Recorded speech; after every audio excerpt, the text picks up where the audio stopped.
Yeah, I just caught this piece, fam. I just caught this. The Young Turks. They're talking about Philando Castile, the guy that was lynched by the police legally in St. Paul, Minnesota, or something like that around there.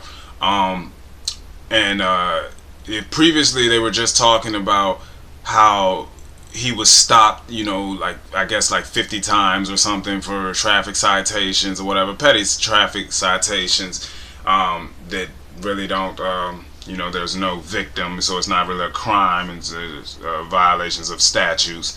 So they're talking about how like 50, he's been stopped like 50 times or whatever. And of course, this information was brought out by the white conservatives to try to disparage the character of Philando Castile, as they typically do, when they put up mug shots of murdered black people and such and so forth, and try to drag their names through the mud or whatever.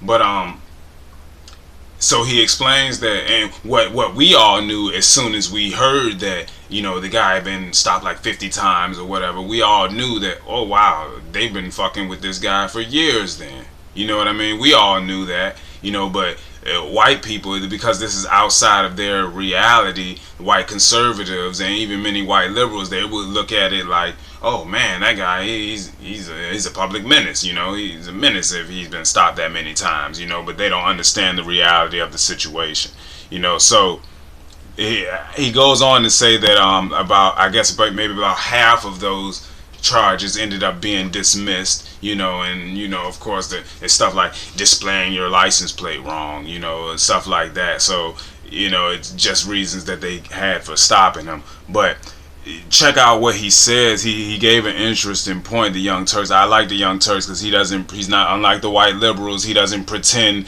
that the black people's struggle is the same struggle as the underclass white people in this country. He recognizes that this is black people's experience in this country, and we all need to be aware of it, and we need to correct it, you know what I'm saying? So he doesn't try to make that struggle his own, but he says a very interesting thing regarding Philando Castile, and I just want to make sure that everybody knows about who Philando Castile was, and that we understand what really happened when this man was legally lynched inside of America in 2016.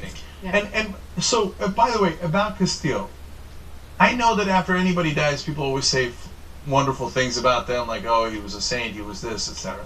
In this case, the guy worked at a Montessori school. Every parent there was like, my God, he was the nicest guy. And he memorized the food yes. allergies of all the students, which is amazing. So he was the cafeteria supervisor. He had memorized the names and food allergies of all 500 students. One of the parents called him Mr. Rogers with dreadlocks. So, nope, still didn't help him. Gets pulled over and does exactly what the cops tell him to do and gets shot anyway. That's what we're trying to get you to see. That is unfortunately the experience of a lot of African Americans in this country. Yeah, that's ridiculous. That's ridiculous. But I mean, at the same time, once we understand what we're dealing with, we're going to continue to deal with that in America. It's never going to end. That is what this country was built on, and it's embedded into the fabric of America, and I don't really see it ever ending in America. So there's going to have to be another solution other than integration.